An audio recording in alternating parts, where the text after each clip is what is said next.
তারা কিন্তু একটা জড়সড় অবস্থানে আসলে রয়েছেন এখানে, কিন্তু তাদেরকে আসলে পুনরায় জলকামান নিক্ষেপ করে তাদেরকে সরিয়ে দেওয়ার চেষ্টা করা হচ্ছে।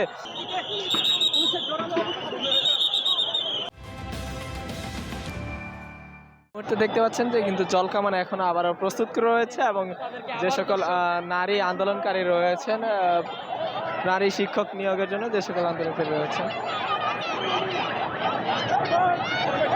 তারা কিন্তু একটা জড়সড় অবস্থানে আসলে রয়েছেন এখানে, কিন্তু তাদেরকে আসলে পুনরায় জলকামান নিক্ষেপ করে তাদেরকে সরিয়ে দেওয়ার চেষ্টা করা হচ্ছে। যে সকল আন্দোলনকারী এখানে অবস্থান রয়েছেন তাদেরকে কিন্তু পুনরায় আবার এখানে কিন্তু সরিয়ে দেওয়া হচ্ছে, কিন্তু সরিয়ে দেওয়ার চেষ্টা করা হচ্ছে জলকামান দিয়ে, এবং তা কিন্তু জলকামান কিন্তু এখনো নিক্ষেপ করা হচ্ছে এবং তাদেরকে সরিয়ে দেওয়ার চেষ্টা করা হচ্ছে। এবং আন্দোলনকারীরা কিন্তু আসলে প্রস্তুত রয়েছেন এবং আন্দোলনকারীরা কিন্তু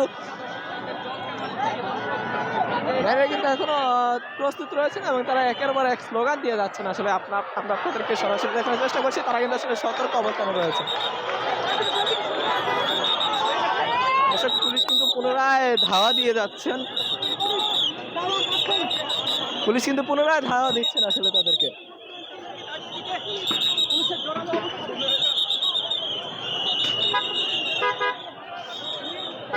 আমরা দেখতে পাচ্ছি যে পুলিশ কিন্তু তাদেরকে ধাওয়া দিচ্ছেন একের পর এক, এবং তারা কিন্তু এখানে অবস্থান করছেন। তারা কিন্তু আসলে এখনো সরছেন না, তাদেরকে কিন্তু জলকামান নিক্ষেপ করার পরেও আসলে তারা তাদের জায়গায় অনড় রয়েছেন এবং তারা কিন্তু এই জায়গা থেকে সরছেন না। তারা কিন্তু একের পর এক পুলিশ শত চেষ্টা করে আসলে তাদেরকে সরাতে পারছেন না। আন্দোলন রাইট